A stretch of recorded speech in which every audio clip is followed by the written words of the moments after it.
Good morning, Andel. Good morning, Kathy.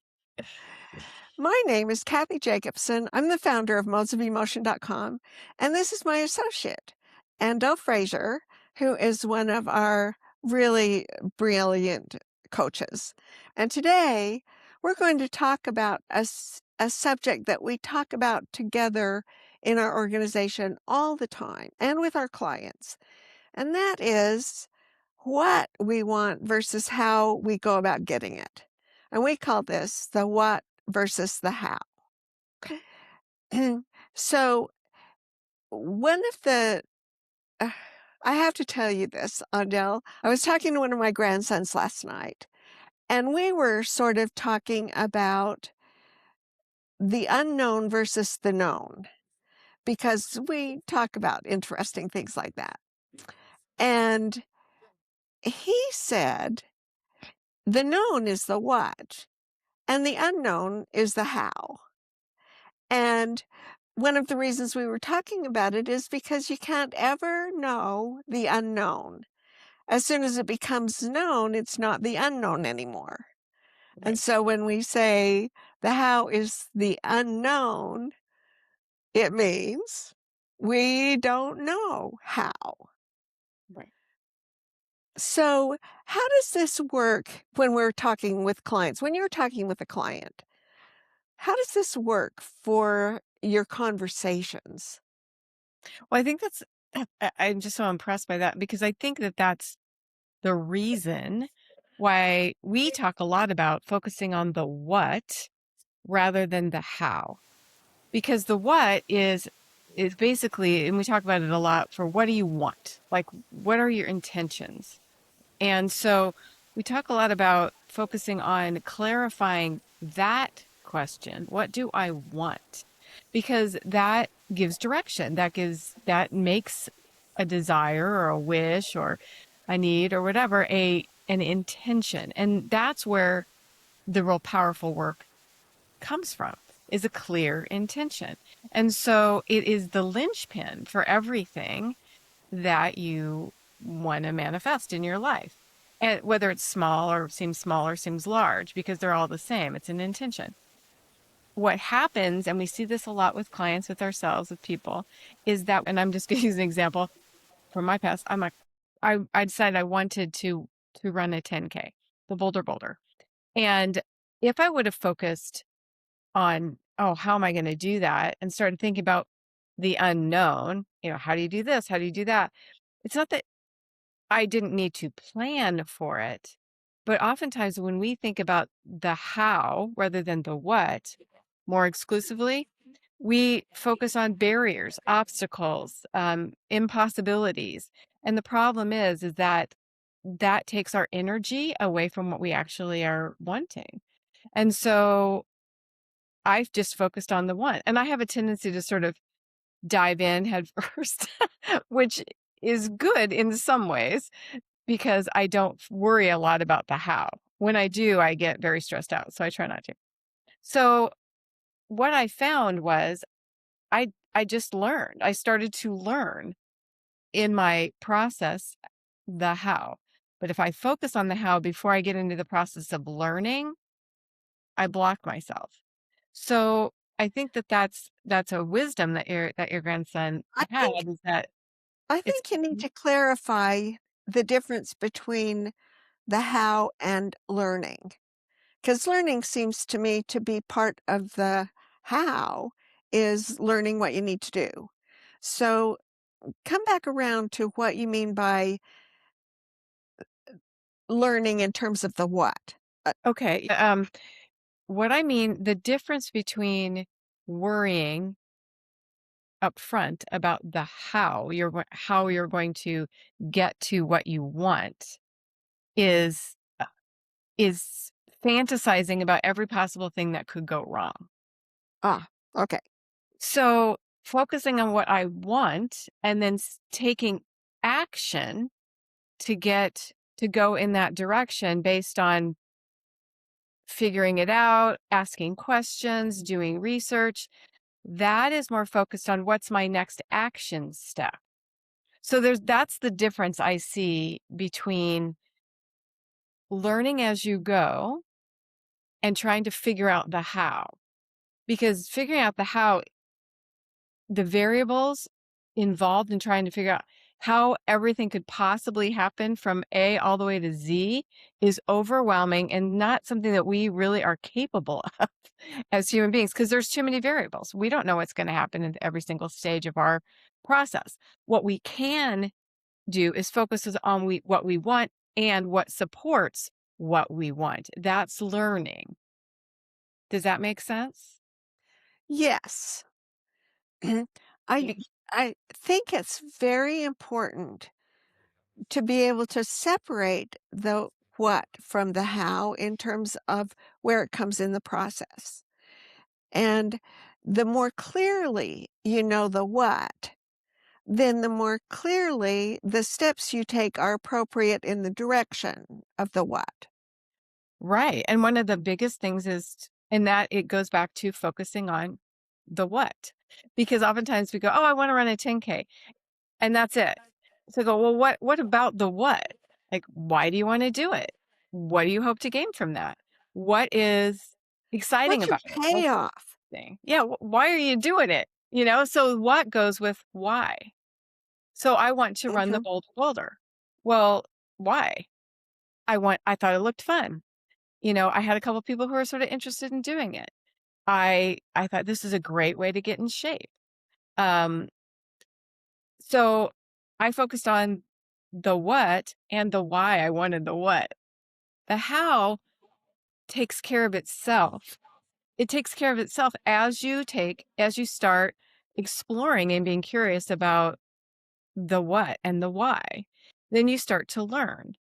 And that takes care of the how along the way. There's no way, I think the how is about anticipating every possible, it tends to be with humans, anticipating the negative or the barriers or the obstacles. Well, how could I ever do that? How would I even find shoes? How would I even do this? How would I even plan this out?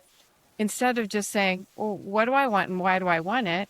And what would be the next action step? Well, I'll look into best shoes, see what happens there. And then as you go, you develop more information, more understanding, and you keep reflecting back onto your what. Do I still, the what? Do I still want to run the boulder? I don't know. Oh, those shoes are expensive. Maybe I'm not all that excited. I'll do something over here. It's as you go along, you learn and refine what you want, why you want it, and if you keep reevaluating that as you learn, no matter what happens, whether you reach your goal or your intention or not, you have learned, you've experienced, you've refined what you really want. Sometimes you discover that you want something very different. I found out I absolutely hate running and I never want to do it again, but I did do it and met some fun people. It was a good day, but I have absolutely no desire to ever do that again. But that's So okay. have you noticed with yourself or with clients that if you chase after the how before you know and have really clarified the what, you end up with the wrong what? I don't know that you end up with the wrong what. I think what you do is you create so many obstacles, you lose sight of why you wanted it in the first place. I think what it is it's a way, if you get mixed up in the how too much, you defeat yourself before you even start because it creates it. You can imagine every possible barrier, everything that could go wrong. Um, if that's where your attention and your focus lies. Well, then have you noticed that sometimes you never get to the real what if you're chasing after the how? I think oftentimes you never even start because you are putting barriers in front of yourself all the time. You are identifying reasons that you can't do something, reasons why it would be so much work, so hard, so this, so whatever, that you Yeah. never even start. And I see that in myself. I've seen that in clients over and over that they they start with what they want and they kind of get clear about it. But then as soon as they start thinking about the how, it becomes overwhelming. It's too much. There's too many steps. And I'm like, start with one little action step. That's it. Don't try to imagine every single thing it might take to get to what you want. Because it's too much. It's too overwhelming. And so I keep I really encourage people to go, what do you want? Do you still want that? Why do you want it? Because that's where the energy comes. That's where the curiosity comes. That's where the excitement comes.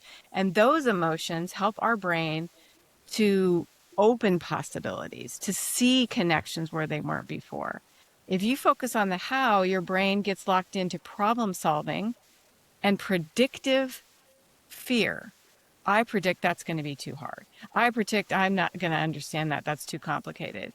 And so I think it's a way of when you focus on the what, it takes the pressure off your brain to try to keep you safe because that's what your brain does. It tries to find everything that might go wrong to keep you safe.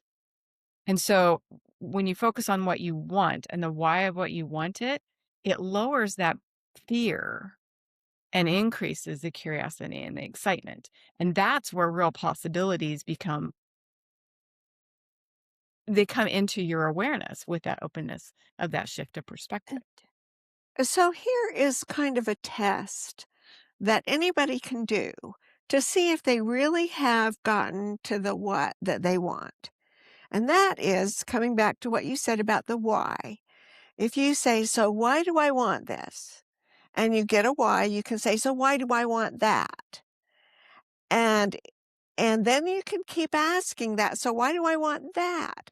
And why do I want that?" until you get to, "Nope, that's it. That is that is what I want." And when you've run out of any more, "Well, why would I want that?" or, "Well, why would I want that?" Like, for instance, here you are saying, "I wanna run the Boulder. Well, why? Because it looks like fun? Well, why do I think that looks fun? Well, because I've got friends that do it and it's fun for them. Well, does that mean it would be fun for me? Well, I don't know, but I'm willing to make the experiment and see if I like it or not. Well, then you go, okay, that's worth it to me to satisfy my own curiosity and to have fun with my friends. Did you have fun with your friends? I did, it was a fun day. It was a really interesting experience that I wouldn't have I've watched the Boulder before, but being a participant in it was very different. Maybe And we I need did to get say what the Boulder is, oh yeah, Andel. Boulder is a race every year in Boulder, Colorado. And it is very festive and there's a lot of fun around it. And there are people that along the route and sing and dance and squirt you with water. And it's an event. It's a big event. And so it was fun. And whether or not I ever wanted to do it again, I was glad that I had the experience of doing it. I'm glad you were bold enough. I was bold enough to try.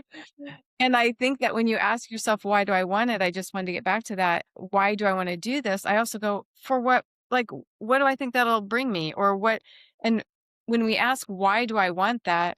Say, what do I think it would bring for me? What do I think it would encourage me to do? And, I mean, there's a lot of layers when you're trying to decide what you want. And I think that when we spend that time there, it creates an enthusiasm that is attractive. And so we can start, and things become easier to get to take you in the right direction because you are looking at it with an open mind and an open heart and a willingness. And that is something that when you focus on the how, those things are minimized and worry starts taking over. And that is can be obstructive. Well, thank you for sharing your experience and your learning with about this with us. It's wonderful to chat with you, Andel, and we will be doing this again. I look forward to it. Thanks, Kathy. So I say to all of you out there, Look at the world with wonder and at yourself with warmth. And until next time, have a good day.